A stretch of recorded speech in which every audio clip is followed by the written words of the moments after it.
I love that idea of just opening up our lens. And I think that happens in our mindset.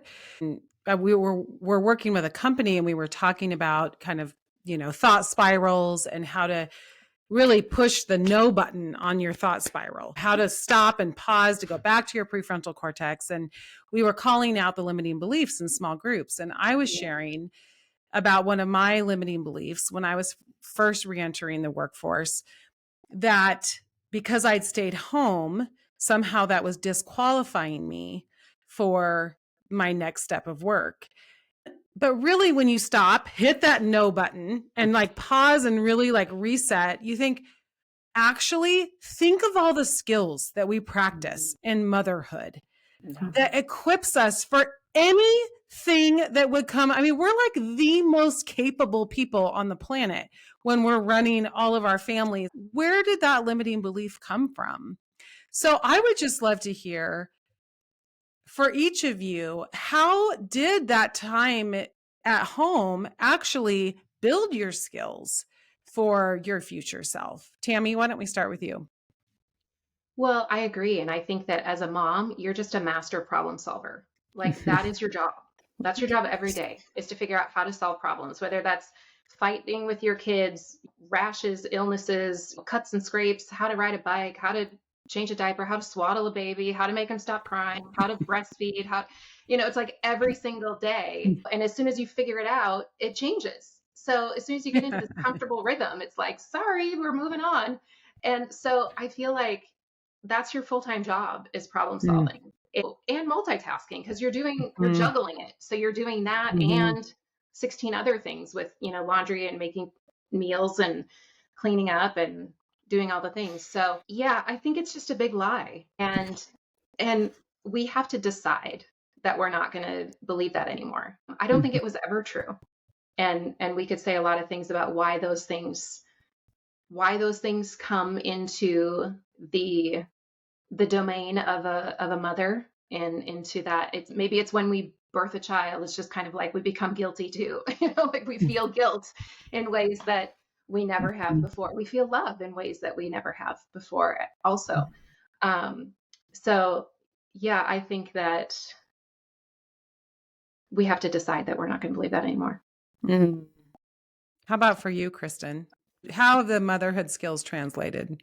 Well, it's funny that you should ask that because just yesterday I had a patient, like a room full of just kids.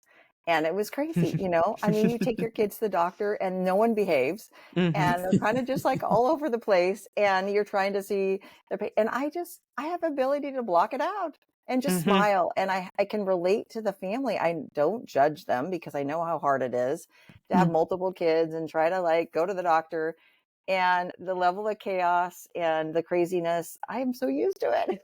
So I just kind of laugh and I do have a lot of empathy. I think it prepared me just to have a really kind of loving heart for these mothers and just I Mhm. was there. I know what it's like. I have twins, so I see a lot of mothers of twins and it's crazy and I'm like you were doing a good job. Like this is hard work and the days are long, the years are short, but that's so true. It just feels Mhm. like forever you're going to be in the stage or whatever, and I just feel like it really prepared me for that. And some of the ministry stuff I do, I talk to kids all day long in ministry and then I can do that, and so I think Mhm. it's really good. But I loved my time being at home and I think it's wonderful. I think mothers are undervalued for sure. It's like the hardest job ever. And I think working moms, it's so hard too, because you're trying to Mhm. balance so much. And I can definitely see both sides of it. God has just given me a heart kind of for both, and I can empathize with both, really. Mm. Well, I'm thinking about things I've heard women say and even things I've felt over the years after taking time off from work. And often when re-entering, there is this feeling of being behind.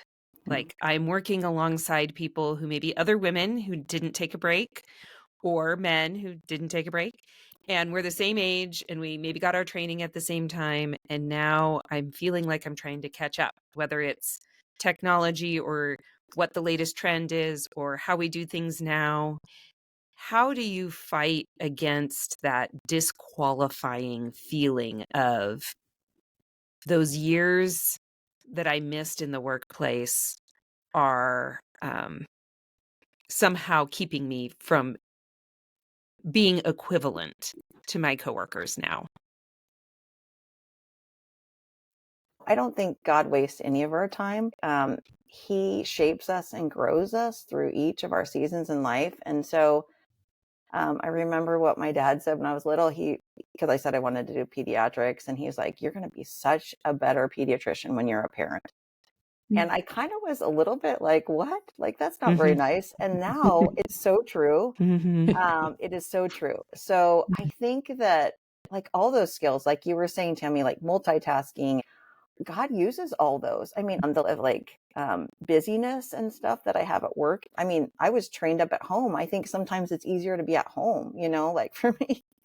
I don't know. I think that's a lie. I think we have to call out that lie, and that we are enough, and that God has a story for us, and God has a purpose and a plan for us. And we don't have to compare ourselves to someone that's been in that same job for 20 years. And maybe we just are stepping back into it and had taken a break, because we have different skills and different gifts. And I think those are unique, and God will use those. So I think just kind of staying in our lane and just being thankful, and hopefully using all those things that God has kind of equipped us with. And we have grown and learned as being stay-at-home moms, because I think those are invaluable things too. Mhm. Yeah, and I think differentiating between a fact and a feeling, like it's a fact that I took 20 years off and other people didn't. That's a fact. But does that make me feel inferior? Does that make me inferior? I don't believe that. There were times where I felt that I had some work to do to catch up on different areas and some skills that I wasn't as good at. But in terms of like my intrinsic value and my intrinsic um, ability to contribute to the team, like I never felt like that was in question. And so I think differentiating between, like, we have to acknowledge that some things are just true. If we took time off, we took time off, and that's true, and we can't change that. And I don't think that we would want to, we wouldn't want to look back and say that we would trade it.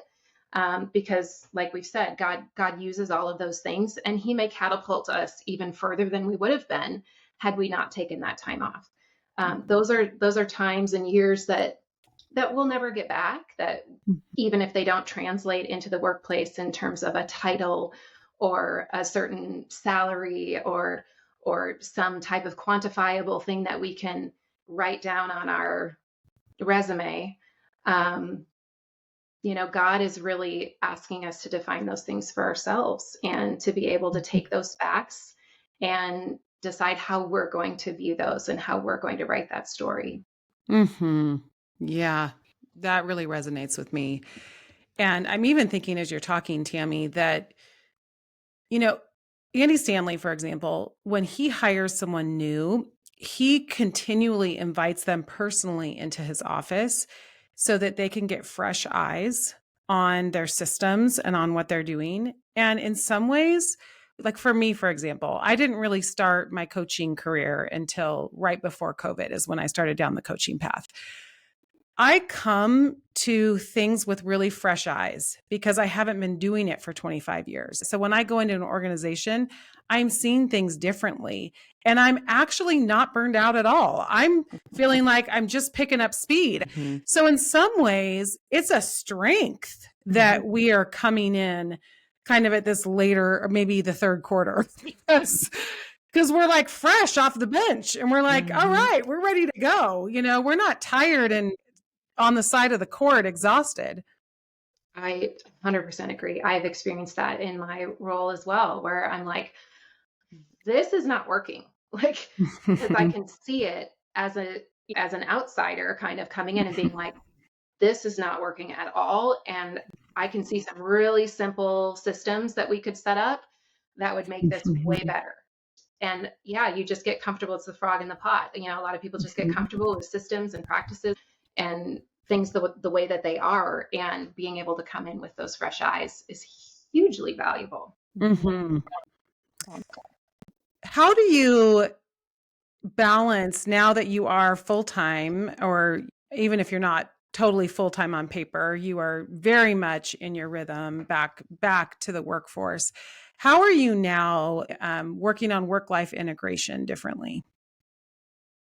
Kristen, let's go ahead and start with you. Okay, sure. Yeah, I mean, I think it's always a balance. At this point in time, I feel maybe I was just telling my husband, I feel a little bit overstretched, I would say. I took on this volleyball coaching job at the high school, and I really don't know what I'm doing. No, it's been really fun, but I do have some time usually to myself and to kind of catch up around the house, but like my whole day is planned. You know what I mean? So it's like I'm going through a season, but it's so fun to be involved in the kids' lives and to really give back. So I'm really trying to know that this is only for like a couple months. And so it's kind of a myth that there's a true balance, I think. I don't know. I think you do what works with your family. My kids are older now, they're driving, which I think it's a huge blessing. But you get family to help sometimes.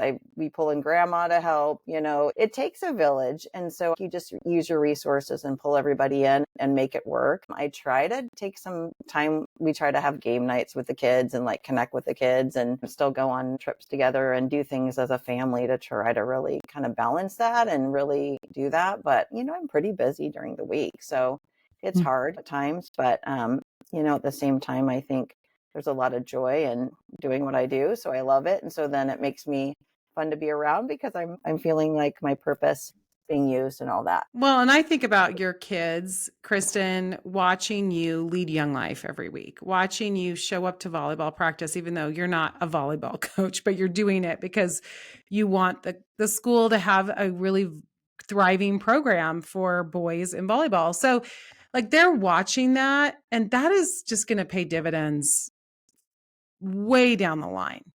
It's beautiful. Tammy, how about you? Yeah, I mean, I think the jury's out if I'm doing a good job or not. Some days I feel like I am, and some days I'm not. I think I've given up on the small things that don't really matter. Like I used to be just very particular about my house and everything being clean and everything being put back together every day. I don't worry about that anymore. So I've taken some things off my plate that I could. And I think that that's all you can do is when your schedule gets more full and your responsibilities are wider, then some things have to give, and you can't go as deep in other areas, and you have to make choices. I don't, I don't get to do as many coffee dates and hang out with friends and walks and hikes and doing those types of things. I have to be more selective about how I spend my time. But I agree, with Kristen. My kids have seen me have such passion for things that they never saw before. They never saw me being so excited about solving some kind of a problem or contributing in a valuable way that made me feel so good and made me feel so valued. And so I don't think I would ever trade any of those things for the things that I've had to give up. But I certainly wouldn't want somebody to just show up at my house and go down and look at my laundry room, like it wouldn't be good. So, I think we just make choices, and we have to let some things go, and we have to not be so hard on ourselves. I think we have such unrealistic expectations, and the reality is we have, for me at least, I have these expectations of myself, and then I add things on, and I think that I should be able to keep everything else the way it was too, and just pile on and pile on and pile on. And I'm getting better at giving myself a little bit more grace and being able to let some things fall and not feel like it's horrible or that I'm failing, and I think it's good. Ultimately, my kids get to see things not be perfect and not be always exactly as I might envision, and we just have to roll with it, And it's also good, I think, when we are in those types of situations where we're forced to grow, because we don't get to stay comfortable anymore, and we have to let other things go that maybe needed to be let go of a long time ago. It's true. Yeah, and it pushes us in some ways to sift. I mean, what I hear you say is it sifts out what's truly important and maybe Yeah. what's not so important that maybe we made important before. Yeah. When we have unlimited Mhm. time, we Mhm. can spend it very frivolously, and whether that's Mhm. with our thoughts or um, our habits, our behaviors, whatever that is. Mhm. And I found that once I started working and I didn't have that time, it was actually a healthier place for me because I couldn't just stay stuck in certain things that weren't Mhm. serving me. Hmm. Mhm. On a call this morning, there was a woman on there, Nicole, who was describing how she does a visualization process in figuring out how to spend time. And she visualizes that she has coins in her hand and and that she can only spend the coins that she has in her hand, and she needs to keep some in her hand because she needs to have money in the bank, so to speak. So how is she going to spend that coin? And I thought that was really insightful, just even taking yourself to a different part of the brain and thinking through, like, when you are trying to decide how to spend your time, is this the thing that I'm really supposed to spend my coin on? Is this worth that? It's excellent. Well, as we're wrapping up today, what would your final words of encouragement as women are considering maybe switching jobs or going back into the workforce if they've been gone, or just making a transition or a change in the area of work? Kristen, what would you say?